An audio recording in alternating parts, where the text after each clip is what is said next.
Hello student. स्वागत है आप सबका इस क्लास में। आज हम इस क्लास में आपको पढ़ाने जा रहे हैं हमारा क्लास 4 का हमारा परवरिश, जिसका चैप्टर आपको हम पढ़ा रहे हैं 5, जिसका नाम है from field to the market, यानी खेत से लेकर के बाजारों तक, खेतों से लेकर के बाजारों तक। इसकी हम ऑलरेडी आपको ये क्लास पढ़ा चुके हैं। आज पढ़ाने वाले हैं इस चैप्टर की दूसरी क्लास। देखते हैं इस दूसरी क्लास में क्या है। दूसरी क्लास का टॉपिक है बीडिंग एंड टिलिंग, मतलब निराई गुड़ाई करना।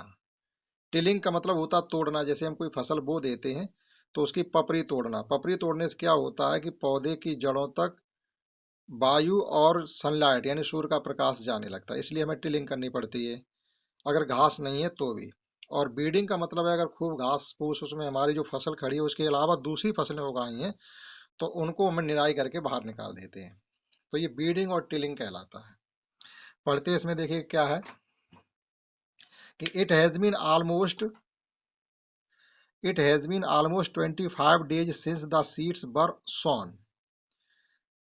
It has been almost 25 days since यानी 25 दिन किसी फसल को बोए हुए हो चुके हैं। किसी बीज को खेत में बोए हुए 25 दिन हो चुके हैं। Some plants of onion have sprouted, यानी उन्होंने प्याज की पौध की है, तो वो ये कह रहे हैं कि some plants of onion have sprout. Sprout means होता है पौधे का उगना, जर्मिनेट होना, अंकुरण होना। इसे जर्मिनेट भी कहते हैं, यहाँ पर स्प्राउटेड कहा है, अंकुर फूटना।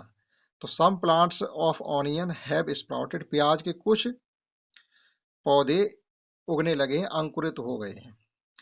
सम other plants have also sprouted along with them, जैसे ही वो प्याज के पौधे उगने शुरू हुए हैं उनके साथ में कुछ दूसरे प्लांट भी, some other plants have also sprouted, दूसरे पौधे भी उनके साथ उग आए हैं, अलोंग विद देम, उनके साथ। तो प्रेरणा आस्क्ड मम्मी, प्रेरणा ने अपनी माँ से पूछा, how did these other plant sprouted, अरे ये दूसरे पौधे हमारी फसल में क्यों उगाए हैं, दूसरे पौधे क्यों हमारे प्याज की फसल के साथ जमने लगे हैं या उगने लगे हैं।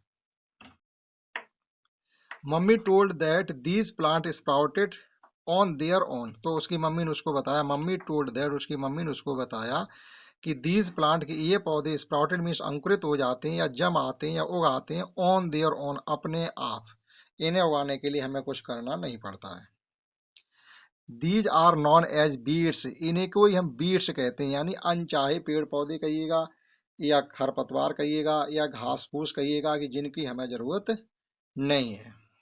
It is very important to remove them, अब ये लिखा हुआ इट इज वेरी इंपॉर्टेंट, ये बहुत ही आवश्यक है। टू रिमूव, रिमूव मीन्स होता हटाना, दैम मीन्स उनको, यानी जो अनचाहे पेड़ पौधे हमारी फसल में उग आए हैं उन्हें हटाना बहुत जरूरी है। और अगर ऐसा नहीं करते हैं, अदरवाइज, यहाँ लिखा हुआ अदरवाइज, यानी हम ऐसा नहीं करते हैं, they will observe all the pesticide and water, तो जो पेस्टिसाइड यानी हमने कीटनाशक अपनी खेत फसल के लिए लगाई है वो ये खा लेंगे, और जो पानी हम अपने प्याज में लगाएंगे वो पानी भी ये पी लेंगे, तो हमारी फसल को वो सब चीजें नहीं मिल पाएंगी। इसलिए इनको हटाना बहुत जरूरी है, क्योंकि वो भी तो भोजन तो वो पौधे भी करेंगे जो उनके साथ में उगे हैं, जिनकी हमें जरूरत नहीं। तो हम तो भोजन दे रहे हैं अपने प्याज की पौध को, लेकिन ये भी उसको यूज करेंगे या ऑब्जर्व करेंगे।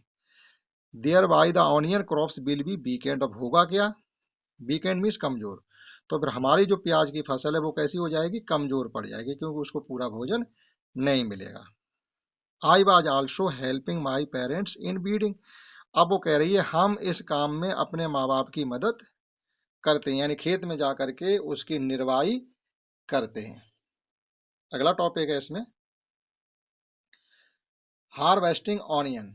अब हार्वेस्टिंग ऑनियन का मतलब क्या हो गया, जैसे कोई फसल पक जाए तो उसको काटने के लिए हार्वेस्ट कहते हैं। अब यहाँ जब इनकी प्याज की फसल हो गई हो तो उसको खो देंगे ये। Now the onion crops needs to be harvested, अब जरूरत है कि प्याज की फसल को काटना, लेकिन काटी नहीं जाएगी, ये तो खोदी जाती है। This work is most important in the onion crop, तो ये तो सभी फसलों की इंपॉर्टेंट होता है, जब उसे पक जाए या उसको काटने या खोदने का समय हो जाए तो या तो काटनी पड़ेगी या खोदनी पड़ेगी, नहीं ऐसा करते तो फिर वो बेकार हो जाएगी। This work is most important in the onion crop, तो ये ऑनियन की क्रॉप के लिए बहुत ज़्यादा ज़रूरी है।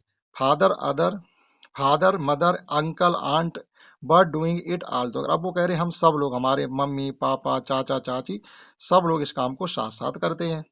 If the onions are not harvested in time all the onion will root in the ground and all out our efforts will be waste। अब देखो वो क्या कह रही है, अगर हम समय पर प्याज की फसल को नहीं काटते हैं या नहीं खोदते हैं तो होगा क्या, वह पौधा जमीन में दोबारा उगने लगेगा और ये सब बेकार हो जाएगा।